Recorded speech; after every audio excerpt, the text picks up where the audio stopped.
আবার আল্লাহ পাক সাথে সাথে আল্লাহর নিদর্শনগুলোর বর্ণনা আমাদেরকে দিচ্ছেন, তোমরা আমার সৃষ্টির দিকে লক্ষ্য করো, একের পর এক দৃষ্টি দাও, তুমি ক্লান্ত হয়ে যাবে, তুমি পরাজিত হয়ে যাবে, তোমার শক্তি বিলীন হয়ে যাবে, তুমি ক্লান্ত হয়ে যাবে, কিন্তু আমি আল্লাহর সৃষ্টির মধ্যে কোনো সমস্যা খুঁজে পাবে না। বলুন সুবহানাল্লাহ। প্রিয় হাজিরিন, এই আলোচনার মধ্যে আমরা একটু পরে আসতেছি। এর আগে আরেকটি বিষয় আমাদেরকে ক্লিয়ার করতে হবে। আজকে হচ্ছে জুমাদাল উলা মাসের 12 তারিখ। কয় তারিখ? আরবি মাসের 12 তারিখ। এই 12 তারিখটি আমার নবীজির সাথে সম্পর্ক থাকার কারণে অনেক গুরুত্বপূর্ণ, অনেক ফজিলতপূর্ণ, অনেক রহমতপূর্ণ একটা দিন। বলুন সুবহানাল্লাহ। যেটা বুঝতে হলে আমাদেরকে একটি হাদিস শরীফ দেখতে হবে। এই জুমার দিনটা আমাদের জন্য ঈদের দিন না? জুমার দিনটা আমাদের জন্য কিসের দিন? ঈদের দিন। গরিবের নয়, সমস্ত মুমিনের জন্য জুমার দিনটা কিসের দিন? ঈদের দিন। জুমার দিনটা ঈদের দিন কেন হলো? 5টি কারণে। কয়টি কারণে? এই জুমার দিনে আল্লাহ পাক রব্বুল আলামিন হযরত আদম আলাইহিস সালামকে সৃষ্টি করেছেন। বলুন সুবহানাল্লাহ। আবার এই জুমার দিনে আল্লাহ পাক রব্বুল আলামিন হযরত আদম আলাইহিস সালামকে জান্নাত থেকে দুনিয়ায় পাঠিয়েছিলেন। বলুন সুবহানাল্লাহ। আবার এই জুমার দিনে আল্লাহ পাক রব্বুল আলামিন হযরত আদম আলাইহিস সালামকে ইন্তেকালের মাধ্যমে আল্লাহর দিদারে নিয়ে গিয়েছিলেন। বলুন সুবহানাল্লাহ। আবার এই জুমার দিনে আসরের নামাজের পরে এমন একটি সময় আছে যে সময়ের মধ্যে বান্দা যদি দোয়া করে আল্লাহ পাক সাথে সাথে তার দোয়াটা কবুল করে নেয়। বলুন সুবহানাল্লাহ। আবার এই জুমার দিনে আল্লাহ পাক কিয়ামত সংগঠিত করবেন। বলুন সুবহানাল্লাহ। এই 5টি কারণে জুমার দিন কিসের দিন? ঈদের দিন। শুধু তাই নয়, হাদিস শরীফের মধ্যে আমার নবীজি বলেন, ইন্না ইয়াউমাল জুমআতি সাইয়্যিদুল আইয়াম, নিশ্চয় জুমার দিন হচ্ছে সমস্ত দিনের মধ্যে শ্রেষ্ঠ, সাইয়্যিদ, প্রধান। বলুন সুবহানাল্লাহ। ওয়া হুয়া আযামু ইনদাল্লাহি ইয়াউমিল আদহা ওয়া ইয়াউমিল ফিতরি, আল্লাহ পাকের কাছে এই জুমার দিন এতটুকু সম্মানিত, কুরবানের ঈদ এবং রোজার ঈদের দিনের চেয়েও সম্মানিত এই ঈদের দিন, এই জুমার দিন। বলুন সুবহানাল্লাহ। সহিহ হাদিস শরীফ। তাহলে এই জুমার দিনটা কেন সম্মানিত হলো? 5টি কারণে। সেখান থেকে 3টি কারণ হলো, হযরত আদম আলাইহিস সালামকে সৃষ্টি করেছেন, ওনাকে জান্নাত থেকে জমিনে পাঠিয়েছেন এবং উনি আল্লাহর দিদারে যেদিন চলে গিয়েছেন সেই দিন। বলুন সুবহানাল্লাহ। তাহলে আদম আলাইহিস সালামের সাথে সম্পর্ক থাকার কারণে যদি এই জুমার দিনটা সমস্ত দিনের মধ্যে শ্রেষ্ঠ দিন হয় এবং কুরবানের ঈদ এবং রোজার ঈদের চেয়ে যদি সম্মানিত হয়, তাহলে যে আদম আলাইহিস সালাম সৃষ্টি হতো না আমার নবীজি না হলে? কথা বলুন ঠিক কিনা? আমার নবীজি না হলে আদম আলাইহিস সালাম সৃষ্টি হতো? সেই নবীজির আগমনের তারিখটা কতটুকু সম্মানিত, কতটুকু ফজিলতপূর্ণ, সেটা আমাদেরকে মহব্বতের দৃষ্টি দিয়ে ফিকির করতে হবে, না হলে কখনো বুঝতে পারবো না। এক কথায় আজকের দিনটি জুমার দিন হিসেবে একদিক দিয়ে ঈদের দিন, অন্য দিক দিয়ে 12 শরীফ, আমার নবীজির 12 রবিউল আউয়াল শরীফ জন্মগ্রহণ করেছিলেন। আবার সেদিন উনি আল্লাহর দিদারেও চলে গিয়েছিলেন। এই 12 তারিখের সাথে সম্পর্ক থাকার কারণে আজকের দিনটি অত্যন্ত ফজিলতপূর্ণ, বরকতপূর্ণ, রহমতপূর্ণ হয়ে গেছে। বলুন সুবহানাল্লাহ। প্রিয় হাজিরিন, অনেকে আবার এখানে অনেক কিছু খুঁজবে। নবীজিকে ভালোবাসার কোনো মাপকাঠি নেই। কতটুকু ভালোবাসবেন, কতটুকু মহব্বত করবেন, এটার কোনো মাপকাঠি নেই। দুনিয়ার সমস্ত কিছুর মধ্যে তুলনা চলে, কিন্তু আমার নবীজির ভালোবাসার মধ্যে কোনো তুলনা চলে না।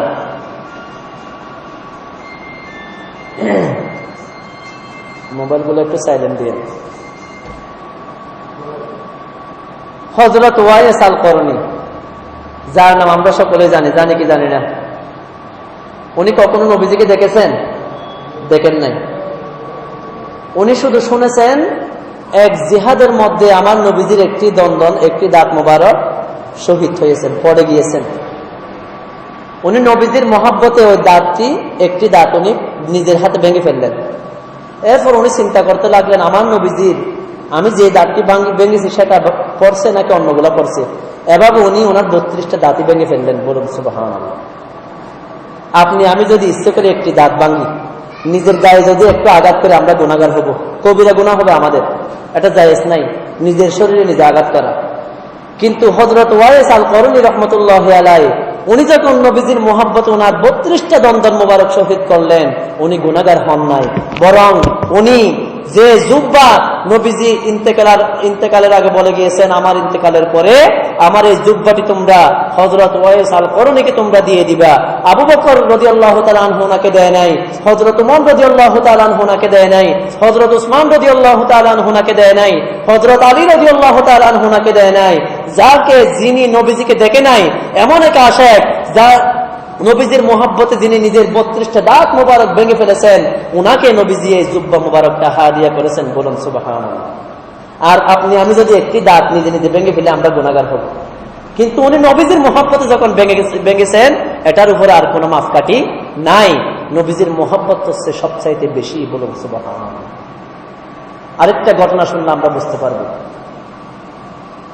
একদিন হযরত আবু বকর নবীজি মসজিদে নববী শরীফে জামাতের ইমামতি করতেছেন, জামাত দাঁড়িয়ে গেছে। আবু বকর সিদ্দিক রাদিয়াল্লাহু তাআলা আনহু মসজিদে আসলেন। আবু বকর সিদ্দিক রাদিয়াল্লাহু তাআলা আনহু নিজেই ইমামতি করতেছেন। নবীজি অসুস্থ ছিলেন, এজন্য উনি আসতে একটু দেরি হয়েছে। তখন নবীজি যখন আসলেন, আবু বকর সিদ্দিক রাদিয়াল্লাহু তাআলা আনহু বুঝতে পারলেন, উনি তখন নিচে চলে আসতেছেন। ইমামতির জায়গা ছেড়ে, একটু খেয়াল করবেন, ইমামতির জায়গা ছেড়ে নিচে চলে আসতেছেন। তখন নবীজি বলতেছেন, হে আবু বকর, আপনি নামাজ পড়ান, আপনি নামাজ পড়ান। তখন আবু বকর সিদ্দিক রাদিয়াল্লাহু তাআলা আনহু উনি নিজে নিচে নেমে এসে নবীজিকে ইমামের কাতারে তুলে দিলেন। বলুন সুবহানাল্লাহ। নামাজ যখন শেষ হলো, নবীজি জানতে চাইলেন, হে আবু বকর সিদ্দিক রাদিয়াল্লাহু তাআলা আনহু, আমি নবীজি নিষেধ করার পরও আপনি কেন নামাজ পড়ালেন না, আপনি কেন নিচে চলে আসলেন? তখন আবু বকর সিদ্দিক রাদিয়াল্লাহু তাআলা আনহু বললেন, ইয়া রাসূলুল্লাহ, ইয়া হাবিবাল্লাহ, আপনার এই আদেশ মানার চেয়ে না মানার মধ্যে ফজিলত বেশি।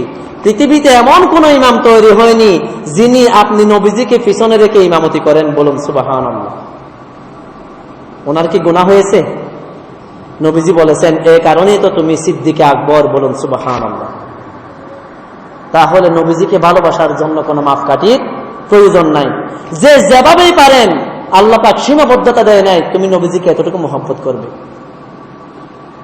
সর্বোচ্চ আপনার আকল দিয়ে, আপনার শক্তি সামর্থ্য দিয়ে যতটুকু করতে পারেন, আপনি ততটুকু ফায়দা হাসিল করবেন। বলুন সুবহানাল্লাহ। কাজে এই 12 শরীফ অত্যন্ত একটা ফজিলতপূর্ণ দিন। আপনারা বেশি বেশি আমার নবীজির উপর দরুদ শরীফ পাঠ করবেন, নবীজির উসিলা দিয়ে দোয়া করবেন। হতে পারে আমার নবীজির উসিলায় আল্লাহ পাক আপনাকে ক্ষমা করে দিবেন। বলুন সুবহানাল্লাহ।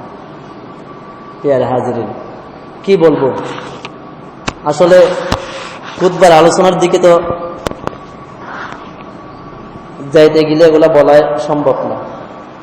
একটু তারপরেও শুনুন। নবীজির চাচা আবু তালেব, নাম শুনেছেন না? উনি কি ইমান এনেছেন? উনি ইমান আনেন নাই। নবীজি অনেক চেষ্টা করেছেন, কিন্তু ইমান আনে নাই। কিন্তু উনি 42 বছর নবীজির খিদমত করেছেন। কয় বছর? উনি জীবিত থাকতে নবীজির গায়ে একটি ফুলের টুকাও কেউ দিতে পারেনি। বলুন সুবহানাল্লাহ। নবীজিকে এত মহব্বত করতেন, কিন্তু ইমান আনে নাই। উনি তো ইন্তেকাল করেছেন। জাহান্নামের মধ্যে সবচাইতে যে কম শাস্তি হবে যে লোকের, উনি হলেন আবু তালেব। ওনাকে এক জোড়া আগুনের জুতা পরানো হবে। এই আগুনের জুতার তাপে ওনার মগজগুলা টকবক করে সিদ্ধ হতে থাকবে। এটা হচ্ছে সবচাইতে কম শাস্তি, জাহান্নাম। তো আমরা সকলেই জানি হযরত ঈসা আলাইহিস সালাম আখির জামানায় আসবেন ইমাম মাহদীকে সাহায্য করার জন্য, দাজ্জালকে হত্যা করার জন্য। জানি কি জানি না? এই ঘটনাটা হয়তো আপনারা আগে শুনেননি, একটু মনোযোগ দিয়ে শুনবেন। হযরত ঈসা আলাইহিস সালাম উনি যখন আসবেন, উনি এসে বলবেন খ্রিস্টানদেরকে, হে খ্রিস্টানরা, আমি তোমাদের রাসূল ঈসা আলাইহিস সালাম। তখন খ্রিস্টানরা তো ওনাকে চিনবে না, এগুলো তো পরের প্রজন্ম। ওনারা বলবেন, আপনি যে ঈসা আলাইহিস সালাম, আমরা কিভাবে বুঝবো? উনি বলবেন, তোমরা কি প্রমাণ চাও বলো। তখন ওই খ্রিস্টানরা বলবে, আপনি নিজেই তো বলেছেন, যেটা আল্লাহ পাক কোরআন শরীফের সূরা আল ইমরানের 49 নম্বর আয়াত শরীফের মধ্যে এনেছেন। সূরা আল ইমরানের 49 নম্বর আয়াত শরীফের মধ্যে আয়াত শরীফে এসেছে। উনি বলতেছেন, আল্লাহ পাক নিজে বলতেছেন ওনার কথা। উনি বলতেছেন, আন্নী আখলুকু লাকুম মিনাত তুইনি কাহায়াতিত তায়রি ফাআনফুখু ফীহি ফায়াকুনু তায়রাম বিইذনিল্লাহ। উনি বলতেছেন, নিশ্চয় আমি তোমাদের জন্য খাদা মাটি দিয়ে পাখি তৈরি করতে পারি। তোমাদের জন্য ঈসা আলাইহিস সালাম বলতেছেন, নিশ্চয় আমি কাদামাটি দিয়ে পাখি তৈরি করতে পারি তোমাদের জন্য। ফাআনফুখু ফীহি, আর এই ফাঁকির উপরে যখন আমি ফু দিই, ফায়াকুনু তায়রাম বিইذনিল্লাহ, আল্লাহর হুকুমে সেটা ফাঁকি হয়ে উড়ে যায়। বলুন সুবহানাল্লাহ। আমি ঈসা আলাইহিস সালাম যখন কাদামাটি দিয়ে ফাঁকি তৈরি করি, এই ফাঁকিতে যখন আমি ফু দিই, তখন আল্লাহর হুকুমে এই কাদামাটিগুলা ফাঁকি হয়ে আকাশে উড়ে যায়। বলুন সুবহানাল্লাহ। ওয়া উবরিউল আকমাহা ওয়াল আবরাসা ওয়া উহয়িল মাউতা বিইذনিল্লাহ, এবং আমি জন্মান্ধকে দৃষ্টিশক্তি ফিরিয়ে দিতে পারি এবং কুষ্ঠরোগীকে আমি ভালো করতে পারি। বলুন সুবহানাল্লাহ। এবং আল্লাহর হুকুমে মৃত ব্যক্তিকে আমি জীবিত করতে পারি। বলুন সুবহানাল্লাহ। কুরআন শরীফের আয়াত। এরপর বলতেছেন, ওয়া উনাব্বিউকুম বিমা তাকুলুনা ওয়া মা তাদাখিরুনা ফি বুয়ুতিকুম, তোমরা কি আহার করে এসেছো, কি খেয়ে এসেছো, এবং ঘরের মধ্যে কি জমা করে রেখেছো, সেটাও আমি ঈসা আলাইহিস সালাম বলে দিতে পারি। বলুন সুবহানাল্লাহ। ইন্না ফি যালিকা লাআয়াতান লাকুম ইন কুনতুম মুমিনিন, নিশ্চয় এর মধ্যে নিদর্শন রয়েছে যারা বিশ্বাসী, যারা মুমিন তাদের জন্য। বলুন সুবহানাল্লাহ। এখানে উনি বলতেছেন আমি আল্লাহর হুকুমে মানুষকে জীবিত করতে পারি। তখন খ্রিস্টানরা বলবে, তাহলে আপনি একটি মৃত ব্যক্তিকে জীবিত করে আমাদেরকে দেখান। আখেরি জামানায় যখন উনি আসবেন, ইমাম মাহদী আলাইহিস সালামকে সাহায্য করার জন্য, দাজ্জালকে হত্যা করার জন্য, দামেস্কের মসজিদে যখন উনি নামবেন, ছাদের উপরে দুইজন ফেরেশতার কাঁধের উপর বর দিয়ে, উনাকে বলা হবে আপনি একটি মৃত ব্যক্তিকে জীবিত করে আমাদেরকে প্রমাণ দেন আপনি যে ঈসা আলাইহিস সালাম, কারণ আপনি নিজেই বলেছেন ওয়া উহয়িল মাউতা বিইذনিল্লাহ, আমি মৃত ব্যক্তিকে আল্লাহর হুকুমে জিন্দা করতে পারি। তখন ঈসা আলাইহিস সালাম বলবেন, ঠিক আছে, কোন কবর থেকে মৃত ব্যক্তিকে জীবিত করতে হবে আমাকে একটু দেখাও। তখন ওনারা একেবারে একটি পুরাতন কবরের কাছে নিয়ে যাবেন। আচ্ছা, আজ থেকে 1400 বছর আগে আবু তালেব মারা গেছে, ঠিক আছে কিনা? আবার কিয়ামত কখন হবে, কয়শো বছর আগে উনি মারা গেছে, একেবারে পুরাতন কবর না, ওনার কবরের কাছে নিয়ে যাওয়া হবে। যখন দিয়ে যাওয়া হবে, উনি বলবেন,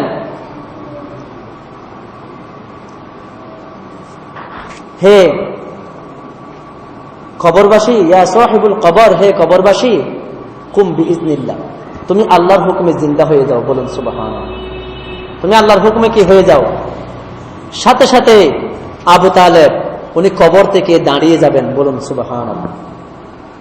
ওনার পরনের মধ্যে আগুনের শিকল বাঁধা, আগুনের শিকল দাও দাও করে ওনার শরীরটা জ্বলতেছে। তখন উনি বলবেন, হে ব্যক্তি, আপনার নাম কি? কবরবাসী উনি বলবেন, আনা আবু তালিব, আমি হলাম আবু তালিব। বলুন সুবহানাল্লাহ। তখন উনি বললেন, আপনি নিজে সাক্ষী দেন, আমি কে? উনি বলবেন, আনতা হযরত ঈসা আলাইহিস সালাম রাসূলুম বানি ইসরাঈল, আপনি হলেন হযরত ঈসা আলাইহিস সালাম, বনি ইসরায়েলের রাসূল ছিলেন। বলুন সুবহানাল্লাহ। তখন উনি বললেন, আপনি কি জমিনে আসবেন নাকি কবরে চলে যাবেন? আবু তালেবকে বলবেন, ঈসা আলাইহিস সালাম আপনি কি জমিনে আসবেন নাকি কবরে চলে যাবেন?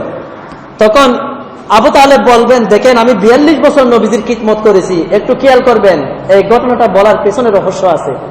আমি 42 বছর আমার বাতিজা মুহাম্মদুর রাসূলুল্লাহ সাল্লাল্লাহু আলাইহি ওয়াসাল্লামের খিদমত করেছি, কিন্তু আমি ঈমান আনি নাই, যার কারণে আমাকে আযাব গজবের মধ্যে লিপ্ত হতে হয়েছে।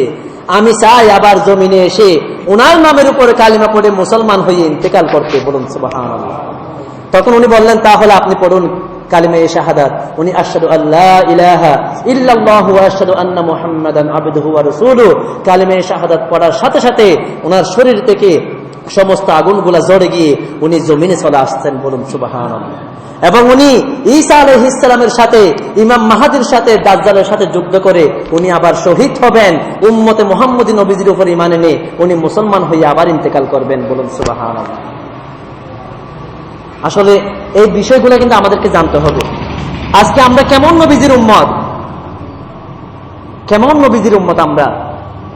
উনার খিদমত করার কারণে ঈমান আনে নাই, কিন্তু উনাকে তো আল্লাহ পাক বলতেছেন, হে আবু তালেব, তুমি ঈমান আনোনি ঠিক আছে, তুমি তো আমার নবীজিকে এতটুকু সাপোর্ট দিয়েছো, তুমি থাকাকালীন কোন রাজা বাদশা, কোন অত্যাচারী শাসক আমার হাবিবের গায়ে একটা ফুলের টোকাও দিতে পারেনি। বলুন সুবহানাল্লাহ।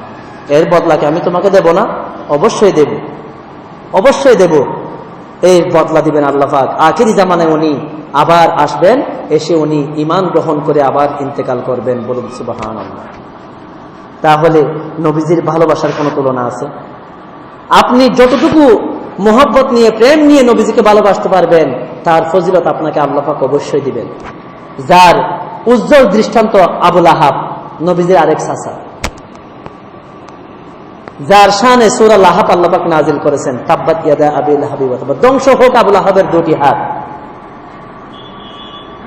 সে চির জাহান্নামী, এরপরেও সে জাহান্নামের মধ্যে প্রতি সোমবার দিন তার 2 আঙ্গুলের ফাঁক দিয়ে একটি ঠান্ডা শীতল মিষ্টি পানি বের হয়। সেটা যখন সে শুষে পান করে, তার 1 সপ্তাহের আযাব তার শরীর থেকে চলে যায়। বলুন সুবহানাল্লাহ। হযরত আব্দুল্লাহ ইবনে আব্বাস রাদিয়াল্লাহু তাআলা আনহু, নবীজির চাচা, রাইসুল মুফাসসিরিন, উনি যখন আবুল আহাবকে স্বপ্ন দেখলেন, হে আবুল আহাব, তোমাকে এই নিয়ামতটা কেন দেওয়া হলো, আমাদেরকে একটু খুলে বলো। আবুল আহাব বলল, দেখেন, আমি তো সারা জীবন নবীজির বিরোধিতা করেছি, কিন্তু নবীজি যেদিন জন্মগ্রহণ করেছিলেন সেদিন আমার বাদী সুয়াইবা রাদিয়াল্লাহু তাআলা আনহা আমাকে যখন খবর দিয়েছিলেন, আমি 2 আঙ্গুলের ইশারা দিয়ে আমার গোলামকে আমি আজাদ করে দিয়েছিলাম, মুক্ত করে দিয়েছিলাম। আমি খরচ করেছিলাম, সেই জন্য ইশারা দিয়ে যে আমি 2 আঙ্গুলে ইশারা করে তাকে যে মুক্ত করে দিয়েছিলাম, এটা আল্লাহ পাকের পছন্দ হয়েছে। আল্লাহর হাবিবকে মোহাব্বত করার কারণে, আল্লাহর হাবিবের শানে খরচ করার কারণে, খুশি প্রকাশ করার কারণে এই 2 আঙ্গুলের ফাঁক দিয়ে প্রতি সোমবার দিন একটি ঠান্ডা সাদা শীতল পানি বের হয়। আমি যখন সেটা পান করি, আমার আযাবগুলা শরীর থেকে চলে যায়। বলুন সুবহানাল্লাহ। দেখেন, নবীজির মোহাব্বতকে কিন্তু জাহান্নামের আগুন পর্যন্ত স্পর্শ করতে পারেনি। সেই দিন জাহান্নামে গিয়েও, জাহান্নামে কিন্তু সমস্ত জান্নাতি নিয়ামত হারাম, কিন্তু আবুল আহাবকে আল্লাহ পাক স্পেশাল ভাবে সেই দিন একটি ঠান্ডা পানি পান করাবেন। বলুন সুবহানাল্লাহ। কিসের কারণে? নবীজির মোহাব্বতে খরচ করার কারণে। কাজে আমরা যারা এই 12 শরীফ পেলাম, আজকে 12 জুমাদাল উলা, এই তারিখটা নবীজির সাথে সম্পর্ক থাকার কারণে এই তারিখের ইজ্জত সম্মান কতটুকু আমরা আসলে সারা জীবন আলোচনা করেও শেষ করতে পারবো না। এক কথায় আল্লাহ পাক রব্বুল আলামিন আমাদের সবাইকে নবীজিকে সর্বোচ্চ মহব্বত করার তৌফিক দান করুন। সকলে বলুন আমিন। প্রিয় হাজিরিন, আমি যেটা বলতে চেয়েছিলাম, আজকের খুতবার মধ্যে খুতবার আলোচনা না করলে কিন্তু খুতবার হক আদায় হবে না। যেহেতু আজকের দিনটা একটি গুরুত্বপূর্ণ দিন, সেটা না বললেও এই দিনের হক আদায় হবে না, বিশেষ করে আমার নবীজির হকটা আদায় হবে না। সে কারণে এই বিষয়টা একটু বলে দিলাম। আপনারা এই 12 শরীফে বেশি বেশি দুরূদ শরীফ পাঠ করবেন, ইবাদত বন্দেগী করবেন, এই 12 শরীফের ওসিলা দিয়ে নিজের গুনাহ খাতা ক্ষমা চাইবেন। আল্লাহ পাক অবশ্যই আপনাদেরকে ক্ষমা করে দিবেন। প্রিয় হাজিরিন, আজকের